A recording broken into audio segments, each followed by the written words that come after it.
Por la señal de la Santa Cruz de nuestros enemigos, líbranos, Señor Dios nuestro, en el nombre del Padre, del Hijo y del Espíritu Santo. Amén. Señor mío y Dios mío, creo firmemente que estás aquí, que me ves, que me oyes. Te adoro con profunda reverencia. Te pido perdón de mis pecados y gracia para hacer con fruto este rato de oración. Madre mía Inmaculada, San José mi Padre y Señor, Ángel de mi guarda, interceded por mí. El primer día de la semana, María la Magdalena fue al sepulcro al amanecer, cuando aún estaba oscuro, y vio la losa quitada del sepulcro. Echó a correr y fue donde estaban Simón Pedro y el otro discípulo, a quien Jesús amaba, y les dijo: se han llevado del sepulcro al Señor, no sabemos dónde lo han puesto. Juan 20, 1, 2. Uno esto también, llegamos a la resurrección del Señor, lo uno, como decía, también a un texto de la misa de hoy, donde en el Salmo 129, pues de alguna manera clamamos al Señor esas palabras grandiosas que tantas veces hemos escuchado, ¿verdad? Y hemos proclamado y hemos también rezado. Desde lo hondo a ti grito, Señor. Señor, escucha mi voz, estén tus oídos a la voz de mi súplica.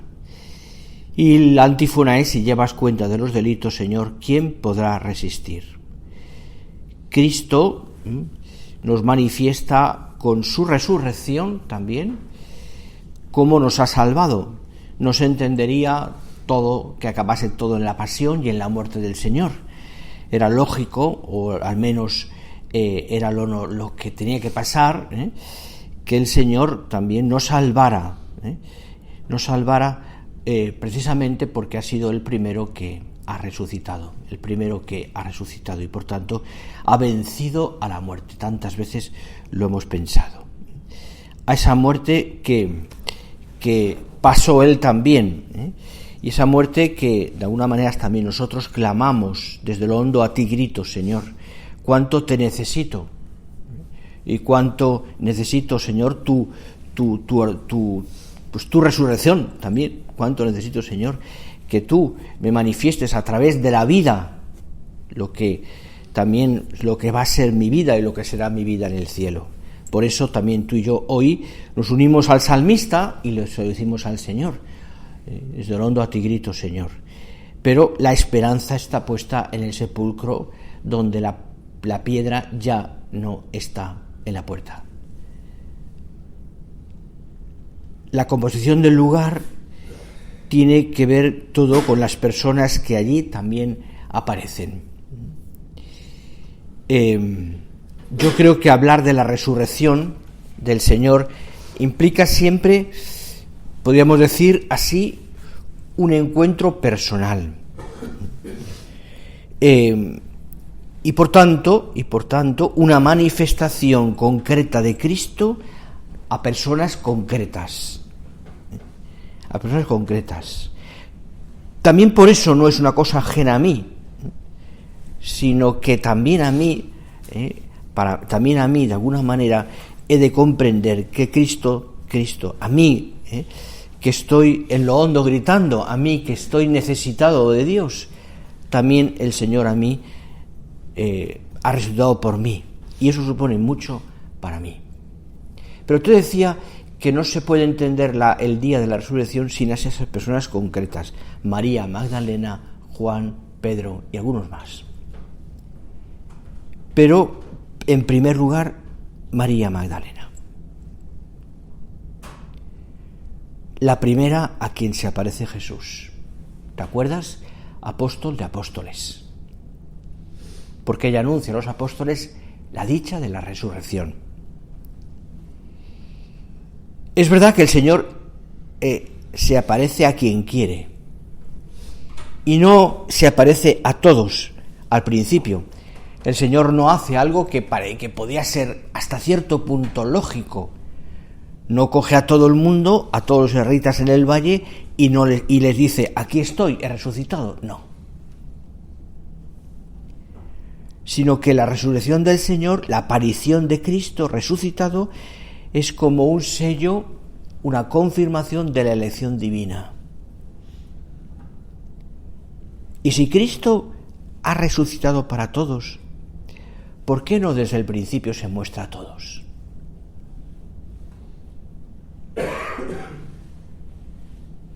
Pues quizás, pensando un poco, porque la vida de Cristo es siempre una llamada de amor. Y el amor se manifiesta, pero lo hace a los que elige. Y en esta elección de amor que María Magdalena vive, es en verdad lo que en el fondo significa también la resurrección. Elección de amor. Acuérdate, el amor es fuerte, más fuerte que la muerte. Y así podemos ver qué significa que vive, lo pongo con mayúscula, vive para siempre. Porque el amor no abandona al amado. No es la imaginación de un mundo mejor, sino que tiene que ver con lo que hace ser, con lo que existe de verdad, con lo que renueva, el amor renueva profundamente a quien ama.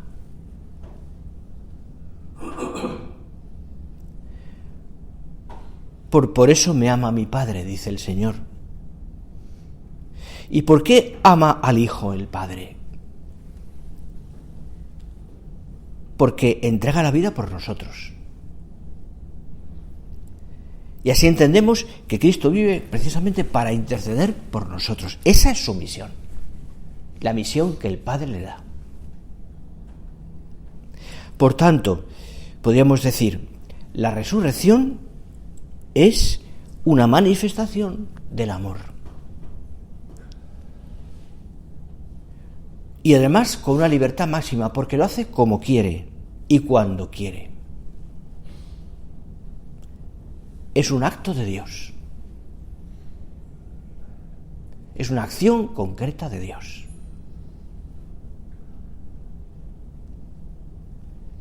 Y es una petición o es una, digamos, es también una manifestación de que el Señor quiere que nuestra vida sea una vida de amor. De amor.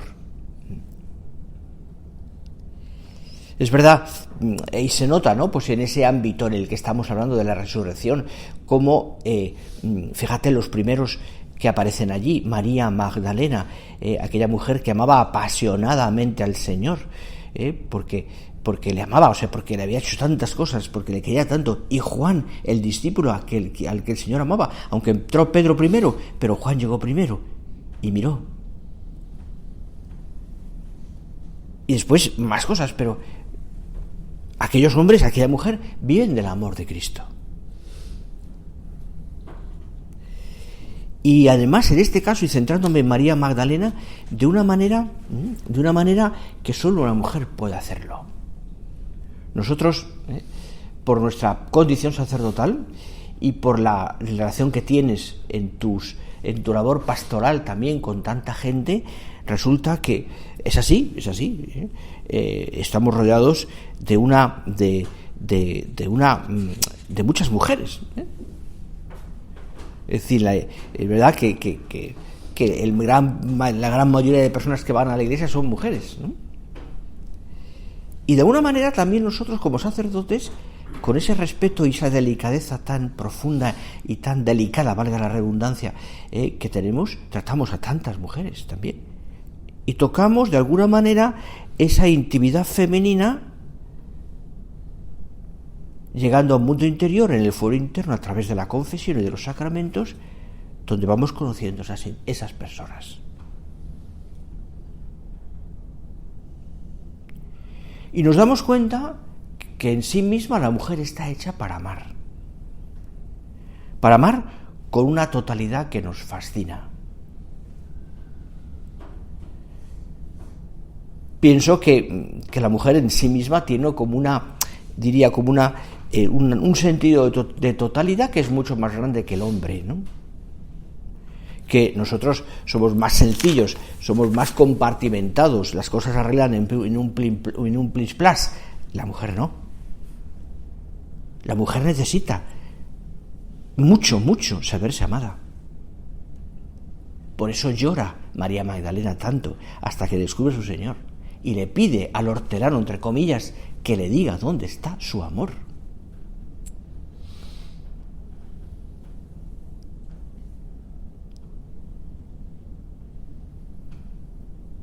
Necesitaba encontrarse con quien le amaba para estar bien y dejar de llorar.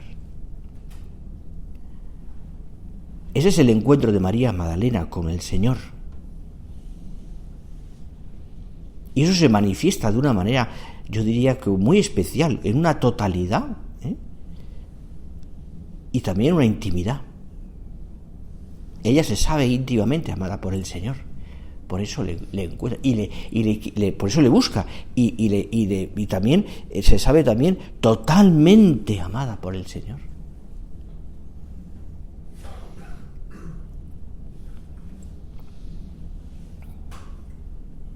De ahí, fijaros, y es lo que estamos un poco al margen también de todo lo que es femenino, que en fin tampoco es el tema ahora, pero creo que es interesante también, porque nosotros nos toca muchas veces bregar con con muchas personas que tienen esa manera de ser, o que son así, pero lo más importante de esto es el encuentro personal de Cristo con personas concretas,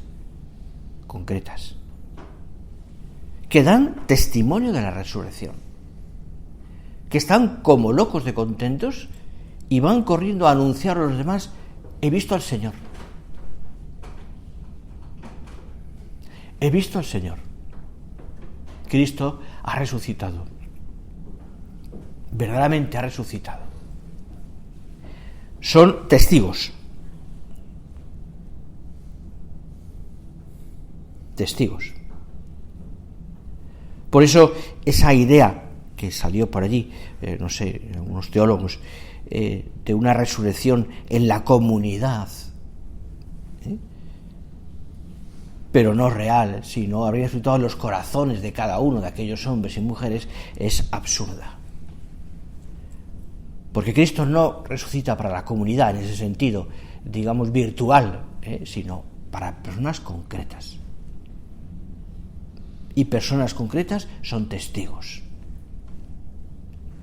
Algunos incluso tocando sus llagas, como Tomás. De ahí que la sencillez de los relatos de la resurrección es apabullante. Fíjate, Juan, que relata tantas cosas de la resurrección, la relata de una manera tan sencilla que, como él sabe hacerlo, ¿no? Donde todos los detalles y todo el simbolismo que hay también se une por amor, es decir, de una manera que lo entendemos perfectamente. Y llega Juan, espera a Pedro, ve los lienzos, cuando entra Pedro, Juan ve y cree. María Magdalena busca al Señor hasta que lo encuentra, y lo que hace es adorarle, y se pone y le abraza en los pies. Noli me tangere, le dice el Señor. Y después el encuentro, por ejemplo, me viene a la cabeza el encuentro de la pesca milagrosa, a unos poquitos a los que el Señor también se aparece, y el encuentro de Maús, a 2 concretamente.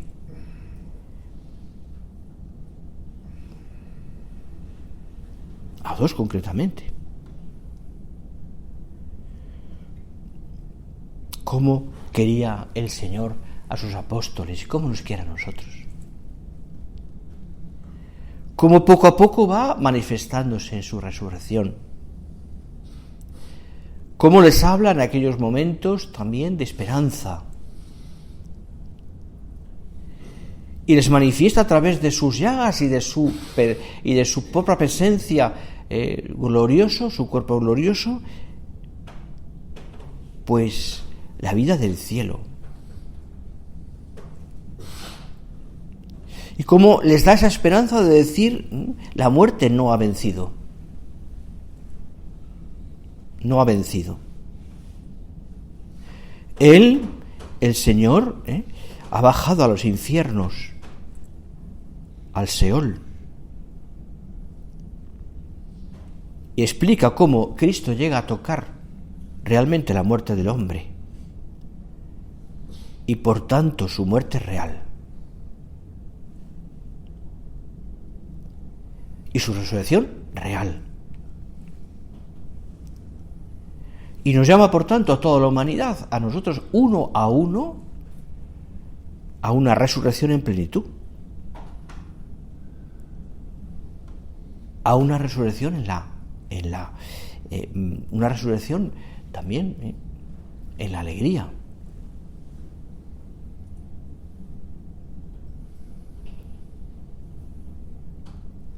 Recuerdo hace años que asistí a una vigilia pascual en una comunidad religiosas de monjas de clausura más contemplativas, ¿no? Un monasterio.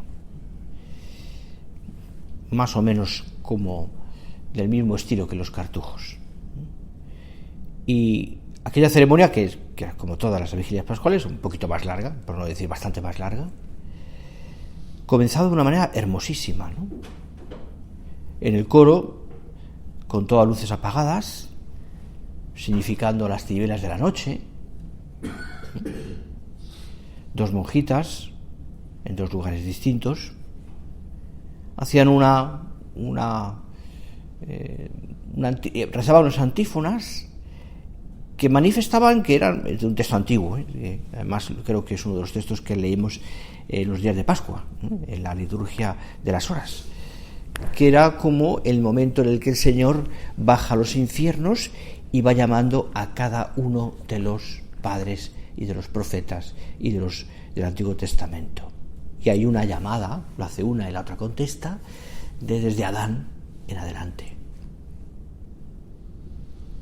Que viene a decir más o menos, Cristo el que vive te llama a ti a la vida. Y el otro responde. Es un inicio, ¿no?, del momento en el que el Señor baja, es una representación, digamos, simbólica del cuando el Señor baja a los infiernos, al Seol, ¿no?, y llama a aquellos hombres del Antiguo Testamento, le abre las puertas del cielo.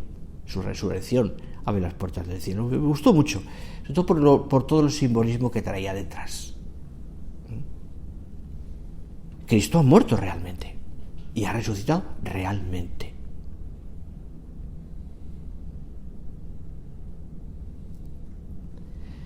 De ahí que nosotros busquemos al Señor. No podemos dejar de buscarle. Y eso hace también como María Magdalena y como los demás, que le busquemos con ansias. Que nuestra vida sea una búsqueda del Señor también. Porque entendemos hasta qué punto lo necesitamos. Podríamos decir que la necesidad de Cristo se hace total con su resurrección.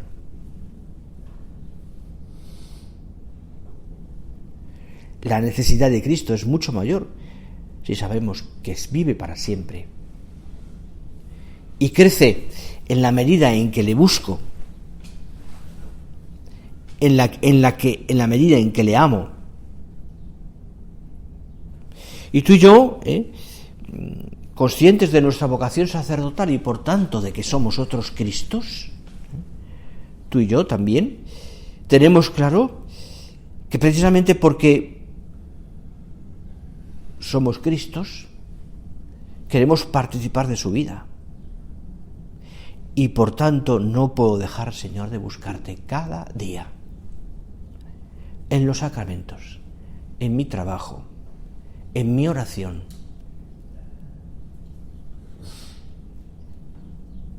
buscar al Señor. ¿Te acuerdas lo que decía San José María? Que busques a Cristo, que encuentres a Cristo, que trates a Cristo, que ames a Cristo. María Magdalena, Juan, Pedro, buscan al Señor. Los demás también. Y por tanto lo buscan personalmente y tienen un encuentro personal con el Señor. Y eso me da a mí una identidad concreta como cristiano y como sacerdote que nadie me puede quitar. Que es personalísima. Por tanto, pensadlo, en la oración me encuentro con Cristo y me habla a mí. En la Eucaristía me encuentro con Cristo y yo soy Cristo. En la penitencia me encuentro con Cristo también y me uno a su pasión. Y cuando me siento en un confesionario y recibo a gente y atiendo con caridad pues soy Cristo también. Por eso el Papa nos dice tantas veces, ¿no?, que aquello sea un tribunal de caridad, no un potro de tortura, dice el Papa. Utiliza esas expresiones suyas, ¿no? Que aquello sea que quien vaya allí se encuentre con Cristo. Que quien va a misa se encuentre en el altar con Cristo. Que quien lleva a su hijo a bautizar se encuentre con el Señor.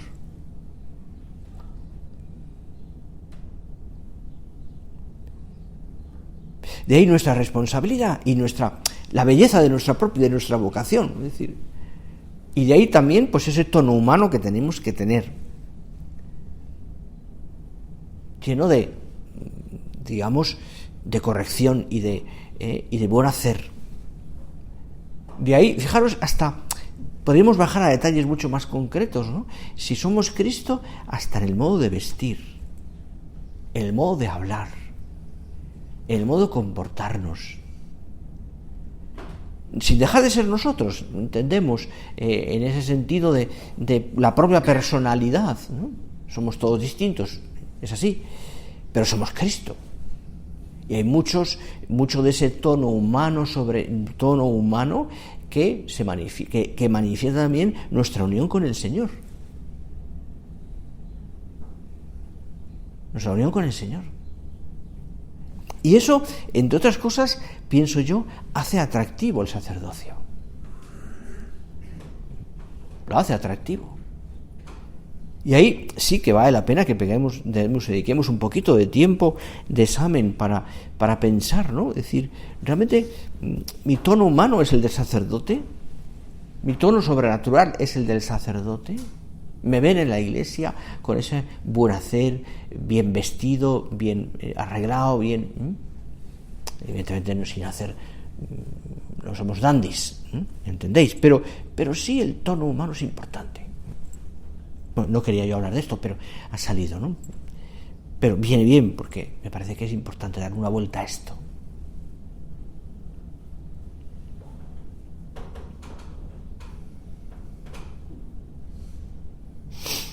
Encuentro personal con el Señor y también a través de nosotros.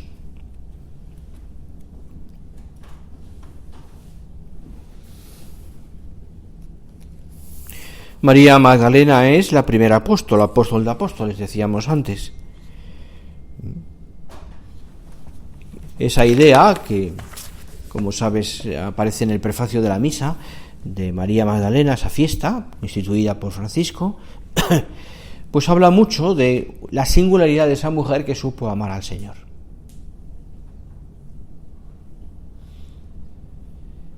De su unión con el Señor. Ella anuncia, hace el primer anuncio de que el sepulcro está vacío. Recuerdo una homilía de San Juan Pablo II, en Tierra Santa, precisamente en la Basílica de la Resurrección, donde, señalando con el dedo en la homilía Juan Pablo II, el sepulcro, allí abajo, donde no ha estado, pero en fin, esta es la prueba de la resurrección. El sepulcro está vacío. Cristo está vivo. El sepulcro está vacío. Podemos comprobarlo. Está vivo, hay que creerlo.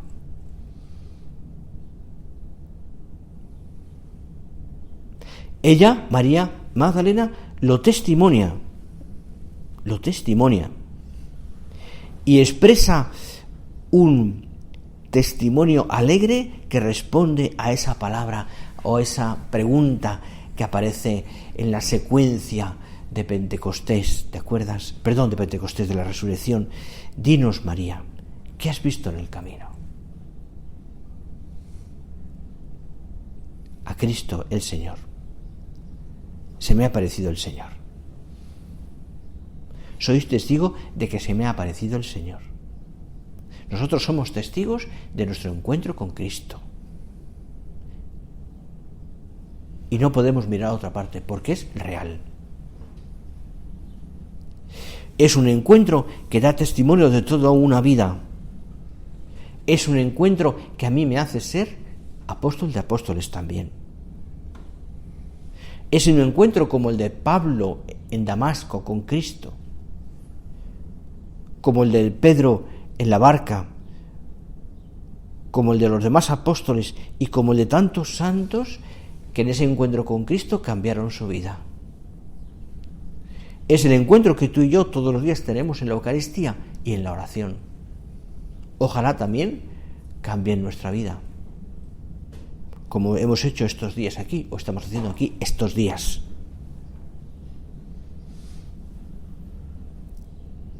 Juan espera a Pedro, entra después de Pedro y cree.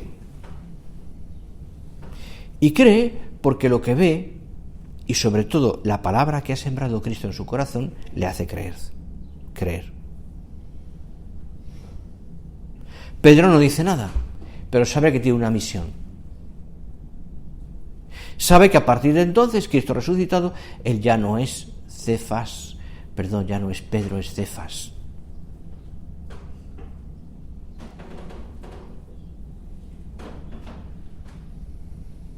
¿Y la Virgen? ¿Y nuestra Madre Santa María? María es la única que desde siempre creía en la resurrección.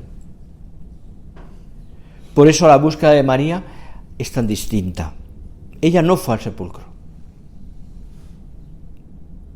Podríamos decir, ¿cómo iba a ir donde no estaba el Señor? Ella se encuentra en el cenáculo donde sabe que se encontrará con su hijo allí. Por eso de María nace la esperanza grande que nace en nosotros, porque nos enseña María que la búsqueda de Cristo tiene una totalidad distinta. Es real y es todo el tiempo. Por eso nosotros, si terminamos esta oración, volvemos a María, volvemos al cenáculo. Y podemos cantar también, lo haremos en Pascua, como tantas veces, ese Regina Celi letare, aleluya.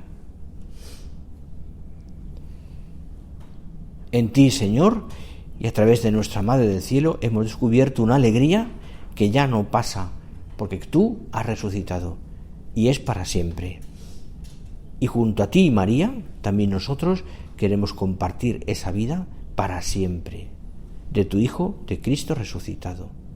Que pongamos estas ideas y estas palabras en manos del Señor y que nos sirvan a ti y a mí también, ahora que vamos a celebrar la Eucaristía, para entender que el Señor ha muerto y ha resucitado por nosotros y se nos ha presentado personalmente a cada uno de nosotros. A María Santísima se lo pedimos.